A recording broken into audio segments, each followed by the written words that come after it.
Anyway, what are you doing with all your money? You investing it? No, I just bought this suit. Took care of most of it, huh? That's it. Picture this. You are a seasoned talk show host. You have interviewed presidents, rock stars, and Hollywood legends. You have kept your composure through scandals, awkward silences, and every curveball a guest has ever thrown at you. Then Eddie Murphy walks through that curtain, sits down across from you, opens his mouth, and within 60 seconds you are laughing so hard that tears are streaming down your face, and you have completely forgotten what your next question was supposed to be. That is the Eddie Murphy effect, and it has been happening for over 4 decades, to some of the most composed, professional, and unflappable people in the entertainment business. There is nobody on earth quite like him, and today we are going to explore exactly why Eddie Murphy remains, without any argument, the one man in Hollywood who can make absolutely anyone lose their cool. To understand the full scope of what Eddie Murphy has done to celebrity composure over the years, you have to go back to where it all began. Eddie grew up in Brooklyn, New York, raised in a household where humor was currency. His father, Charles Murphy, was himself a comedian and police officer, and even though Eddie lost him at a tragically young age, the comedic instinct had already been planted deep. By the time Eddie was 15 years old, he was performing stand-up at youth centers and local clubs around Long Island, doing impressions of people he had watched on television, mimicking voices and mannerisms with an accuracy that left audiences stunned. This was not a kid who learned to be funny. This was someone who came into the world already wired for it.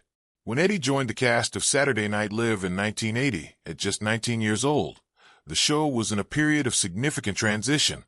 The original cast had moved on, ratings had dipped, and NBC was under enormous pressure to reinvent what had once been must-see television. What nobody expected was that a teenage kid from Roosevelt, New York, would walk onto that stage and essentially single-handedly rescue one of the most iconic franchises in American broadcast history. His impressions were startlingly good. His original characters were fresh and completely unlike anything audiences had seen, and his ability to improvise, to find the funny in any given moment without a script or a safety net, was something that left his fellow cast members constantly on the edge of breaking character. When Eddie was in a scene, you simply did not know what was coming next, and that unpredictability was electric. His characters during those SNL years became genuinely iconic in ways that still resonate today. Gumby, the grumpy, world-weary version of the beloved children's clay figure, was a masterpiece of comedic subversion. Buckwheat, his affectionate tribute to the old Our Gang comedies, made audiences roar every single week. But perhaps most impressively, his James Brown impression was so physically committed and so vocally precise that people who knew James Brown personally admitted it was uncannily accurate. The real James Brown reportedly watched Eddie's sketches and found them genuinely funny, which is perhaps the highest compliment an impression artist can receive. To make the subject of your impression laugh at themselves through your portrayal of them requires a specific kind of genius, and Eddie had it in abundance. What makes Eddie's effect on other celebrities so unique is that it works on multiple levels simultaneously.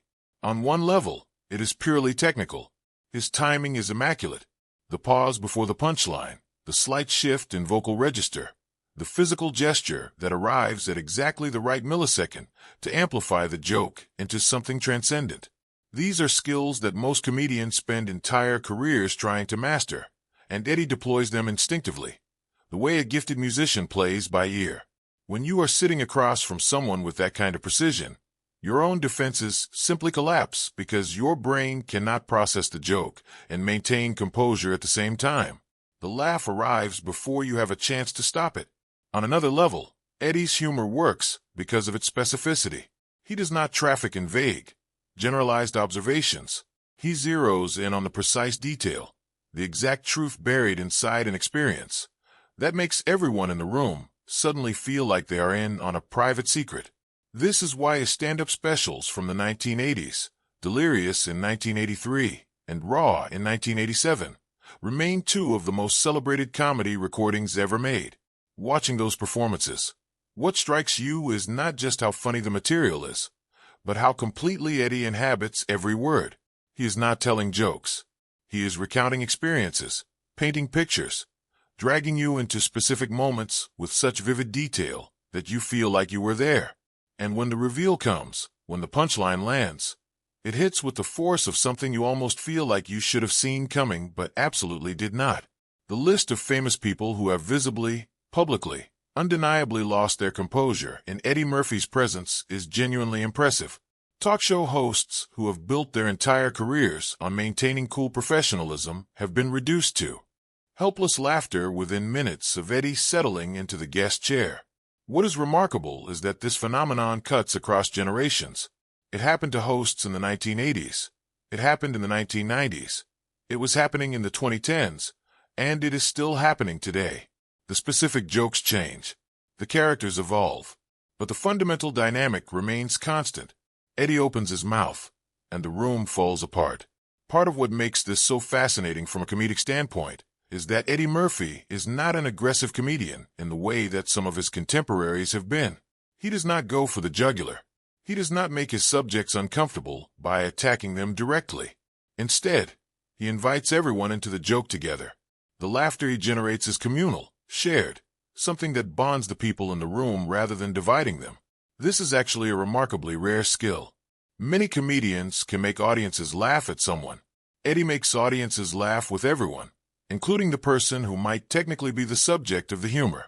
That is a completely different and considerably more sophisticated thing to accomplish. His friendship with fellow comedians over the decades has produced some of the most memorable moments of spontaneous humor in entertainment history. Eddie came of age alongside a generation of extraordinary comic talent, and the relationships he built with people like Richard Pryor, who was his idol and mentor, shaped him profoundly.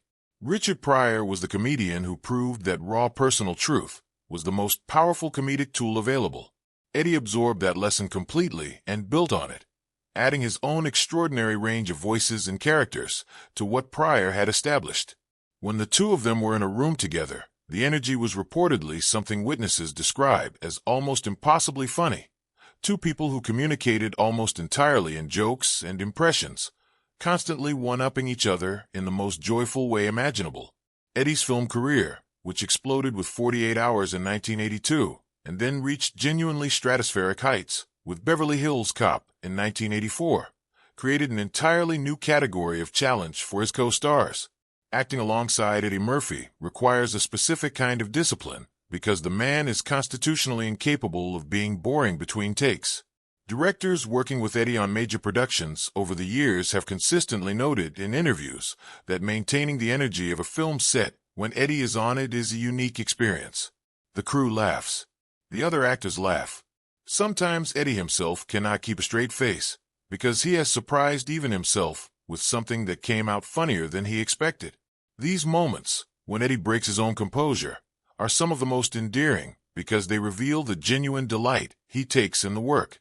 The Beverly Hills Cop franchise deserves particular attention in any discussion of Eddie Murphy's impact on those around him, because the character of Axel Foley is one of the great comedic creations in American cinema. What John Landis, who directed Trading Places, and Martin Brest, who helmed the first Beverly Hills Cop, both observed was that Eddie had an almost supernatural ability to make everyone in frame react authentically to whatever he was doing. The scenes in those films where other characters are struggling to maintain their professional composure mirror exactly what was happening behind the camera. The cops who are supposed to be irritated by Axel Foley often look like they are working incredibly hard not to smile, and that is because the actors playing them frequently were working incredibly hard not to smile. Eddie made it nearly impossible. Coming to America, released in 1988, showcased a different dimension of Eddie's talent that had an equally powerful effect on everyone involved. Playing multiple characters in the same film, including the elderly Jewish barbers in the barbershop scenes, Eddie disappeared so completely into these roles that his co-stars sometimes forgot momentarily who they were actually talking to. Arsenio Hall, his longtime friend and co-star in that film, has spoken in interviews about how challenging it was to maintain professionalism in scenes where Eddie was operating at that level of physical and vocal transformation. The barbershop scenes in particular required multiple takes, not because anyone forgot their lines, but because people kept laughing. That is not a problem you encounter very often in dramatic filmmaking, but Eddie Murphy films exist in their own special category. What is perhaps most remarkable about Eddie Murphy's longevity as a comedic force is that his effect on other people has not diminished with time. There is sometimes a temptation to assume that the kind of raw, explosive energy that defined his early career would naturally mellow into something more sedate.